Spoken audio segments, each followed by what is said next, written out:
मैं प्रकाश चंद चौरसिया, शिक्षक उत्कृष्ट विद्यालय साचपानी धनोरा, जिला सिवनी से।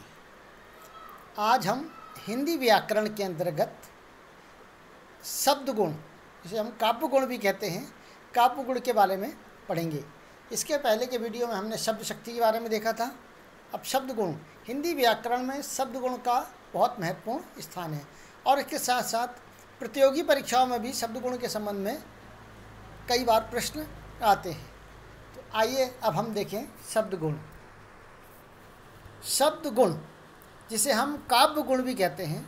अब काव्य की परिभाषा अगर हम देखें तो लय, ताल एवं छंदबद्ध रचना काव्य कहलाती है। ये काव्य की एक परिभाषा हो गई। तो लय, ताल एवं छंदबद्ध रचना काव्य कहलाती है।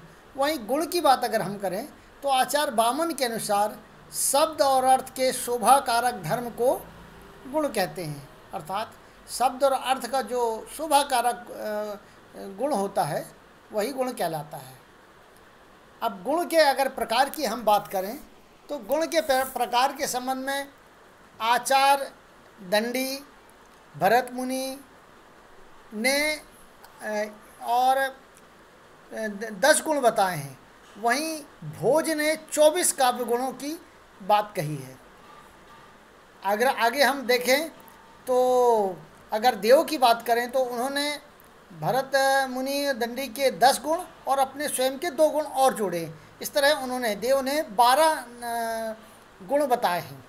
लेकिन अगर हम आचार्य मम्मट की बात करें तो आचार्य मम्मट ने अपने ग्रंथ काव्य प्रकाश में तथा आचार्य विश्वनाथ ने साहित्य दर्पण में काव्य के प्रमुख 3 गुण ही बताए हैं। और उन्होंने ये भी कहा है कि 10 गुण जो हैं वो इन 3 गुणों में समाहित हैं। अर्थात कहीं ना कहीं उन गुणों का समावेश इन 3 गुणों में ही होता है। इसलिए प्रमुख रूप से ये 3 गुण ही हैं। पहला माधुर्य गुण, दूसरा ओज गुण और तीसरा प्रसाद गुण। ये काव्य के 3 गुण ही महत्वपूर्ण हैं। अब हम पृथक पृथक इसके बारे में देखेंगे कि कौन कौन से गुण, उनकी क्या विशेषताएं हैं और उनके उदाहरण क्या हैं। सबसे पहले माधुर्य गुण। माधुर्य का शाब्दिक अर्थ ही होता है मधुरता। अर्थात चित्त को प्रसन्न रखने वाला गुण माधुर्य गुण होता है। अर्थात जिससे हमारा चित्त प्रसन्न हो जाए, हृदय को द्रवित करने वाले गुण, अर्थात चित्त को आह्लादित करने वाले जो गुण होते हैं उनमें माधुर्य गुण होता है। और इसमें माधुर्य गुण में मधुरता के भाव के साथ हृदय में प्रसन्नता, आनंद की अनुभूति हमको देखने को मिलती है। तो इस तरह से ये माधुर्य गुण है जिससे हमारा चित्त प्रसन्न हो जाए और मन में एक आनंद की अनुभूति हो जाए।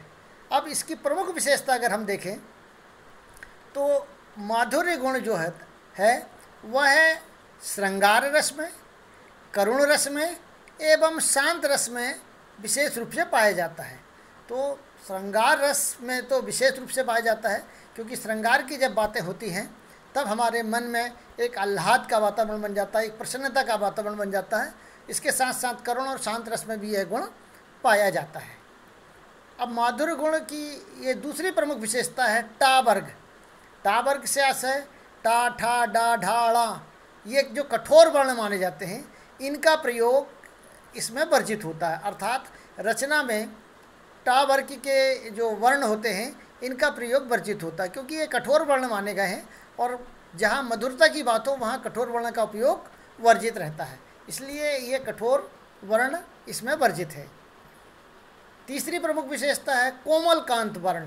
कोमल कांत वर्ण अर्थात का, गा, जा, दा, इनका प्रयोग इसमें बहुतायत में देखने को मिलता है। इन्हीं वर्णों का प्रयोग के कारण इसका ये तीसरी विशेषता मानी गई है कि माधुर्य गुण की तीसरी प्रमुख विशेषता है कि इसमें कोमल कांत वर्णों का प्रयोग किया जाता है। अगली विशेषता के रूप में हम देखें कि इसमें सामासिक एवं संयुक्त शब्दों का प्रयोग नहीं होता। बड़े बड़े शब्द या संयुक्त शब्द या सामासिक शब्दों का प्रयोग इसमें नहीं होता है क्योंकि इसमें छोटे और मधुर शब्दों का प्रयोग होता है। तो इसलिए प्रमुख विशेषता इसकी है। और अगर हम इसको देखें उदाहरण के रूप में तो बसो मेरे नैनंद मैनंद लाल, मोहनी मूरत सावली सूरत, नैना बने विशाल, इस तरह की जो रचनाएं हैं जिसमें मधुरता का हो, श्रृंगार का भाव हो, ये इस रस की रचनाएं कहलाती हैं। इनको पहचानना भी अपेक्षाकृत सरल होता है। जिनको पढ़ने के बाद मन में एक आनंद की अनुभूति होने लगे, वो माधुर्य गुण कहलाता है। तो इस तरह से माधुर्य गुण। अगला गुण हम देखेंगे ओज गुण। ओज गुण अर्थात जिस काव्य को पढ़कर या सुनकर हमारे इसमें शरीर में जोश हो जाए, उत्पन्न आवेग हो जाए, वहाँ आवेग उत्पन्न हो जाए, वहाँ पर ओज गुण होता है। अर्थात जिस कविता को सुनने के बाद हमारे रक्त का प्रवाह बढ़ जाता है, हमें जोश का संचार हो जाता है और उत्साह का भाव जागृत हो जाता है, तो वहाँ पर ओज गुण होता है। अब ओज गुण की प्रमुख विशेषताएं अगर हम देखें तो इसमें यह वीर रस में, रौद्र रस में और बीभत्स और भयानक रस में भी ये ओज गुण पाया जाता है। इस तरह से इन रसों में जहाँ पर इनकी जब रचनाएं सुनते हैं या पढ़ते हैं तो हमारे शरीर की रक्त का आवेग बढ़ जाता है, इसलिए इन गुणों में ओज गुण विशेष रूप से पाया जाता है। अगला है टा वर्ग के कठोर वर्णों का प्रयोग। अब हमने इसके पहले देखे थे जहाँ माधुर्य गुण में टा वर्ग के प्रयोग वर्जित होते हैं, वहाँ यहाँ पर चूँकि उत्साह का संचार होना है तो टा वर्ग के कठोर वर्णों का प्रयोग किया जाता है। टा, ठा, डा, ढा, णा, इन वर्णों का प्रयोग इनकी रचनाओं में ज़्यादातर किया जाता है।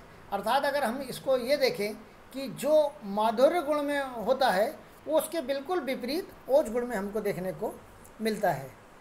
तीसरा है प्रमुख विशेषता कोमलकांत वर्ण का, गा, जा, दा का प्रयोग वर्जित होता है। अर्थात कोमलकांत वर्णों का प्रयोग इसमें वर्जित होता है, मतलब बहुत कम उपयोग इसका इनके वर्णों का होता है। टा, ठा, डा, ढा वर्णों का उपयोग ज़्यादा होता है, इससे जो बनने वाले शब्द हैं इनका प्रयोग ज़्यादा होता है।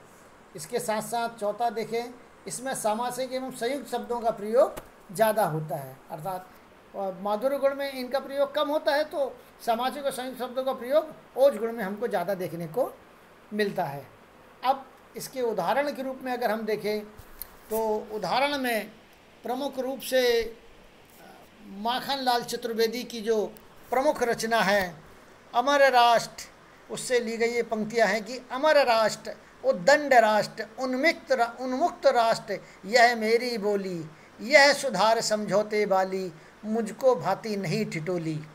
अब इसमें हम देखते हैं कि इसको जब हम पढ़ते हैं, इस रचना को जब पूरे उत्साह के साथ जब हम पढ़ते हैं या देखते हैं तो हमारे मन में रक्त का संचार बढ़ जाता है और ऐसा लगता है कि हम बिल्कुल आवेग में आ गए हैं और उत्साह का संचार हमारे शरीर में होने लगता है। तो माखनलाल चतुर्वेदी की एक प्रमुख रचना ये भी ओज गुण का एक प्रमुख उदाहरण है। वहीं देखें हम कि चमक कुटी सन संतावन में वह तलवार पुरानी थी और खूब लड़ी मर्दानी वह तो झांसी वाली रानी थी। इसको भी जब हम पढ़ते हैं तो हमारे शरीर में उत्साह का, जोश का संचार हो जाता है। तो ये भी एक ओज गुण की रचना का प्रमुख उदाहरण हमको देखने को मिलता है। इस तरह से ये ओज गुण जिनकी रचनाओं में हमारे शरीर में आवेग उत्पन्न होने लगे तो अपने आप पता लग जाता है कि ये ओज गुण की रचनाएं हैं। अब हम प्रसाद गुण के बारे में देखेंगे। ये प्रसाद गुण के बारे में देखेंगे। मम्मट के अनुसार सूखे ईंधन में अग्नि के समान तथा स्वच्छ वस्त्र में जैसे जल व्याप्त हो जाता है, उसी प्रकार जो गुण चित्त में व्याप्त होता है उसे प्रसाद गुण कहते हैं। अर्थात ये हम देखेंगे कि प्रसाद गुण और इसकी विशेषताएं अगर हम देखें तो पहली विशेषता इसकी है कि ये सभी रसों में प्रसाद गुण पाया जाता है। अर्थात सभी रसों में ये प्रसाद गुण हमको देखने को मिलता है। इसकी सबसे महत्वपूर्ण विशेषता यही है कि एक स्पष्टता, इस रचना को जैसे ही हम पढ़ते हैं तो हमको स्पष्ट रूप से समझ में आ जाता है कि ये किस संबंध में बात कही गई है। तो स्पष्टता और स्वच्छता इसका प्रमुख गुण होता है। अर्थात स्पष्टता और स्वच्छता ये दो प्रमुख गुण जो होते हैं ये प्रसाद गुण में देखने को मिलते हैं। तीसरा ये है कि यह एक मध्यम गुण है। मध्यम गुण इसलिए कहा गया है क्योंकि पहला देखें अगर हम तो पहला गुण है माधुर्य गुण जिसमें मधुरता की अधिकता होती है, वहीं दूसरा है ओज गुण, तो जिसमें ओज की अधिकता होती है। लेकिन ये जो गुण होता है कि ये मध्यम गुण है, इसमें ना तो मधुरता का ज़्यादा पाया जाता है और न ही ओज पाया जाता है। तो इन दोनों के मध्य का होने के कारण इसे हम एक मध्यम गुण भी मान सकते हैं। तो प्रसाद गुण, और प्रसाद गुण की प्रमुख विशेषता यही होती है कि इसको जब हम पढ़ते हैं या इसको जब हम सुनते हैं तो हमारे एक आत्मिक आनंद की प्राप्ति होती है, अर्थात मन शांत हो जाता है और बिल्कुल स्पष्टतः बातें समझ में आती है, बिल्कुल हार्दिक प्रसन्नता जिसको हम कह सकते हैं वो देखने को यहाँ पर मिलती है। इसके उदाहरण देखें हम तो जितने भी ईश्वरीय भजन वगैरह जो प्रार्थनाएं होती हैं वो प्रसाद गुण के अंतर्गत आती है।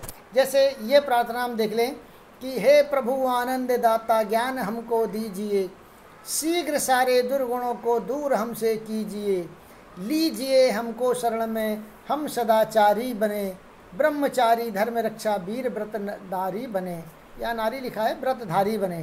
तो इस तरह से ये प्रसाद गुण के प्रमुख उदाहरण देखने को हमको मिलते हैं।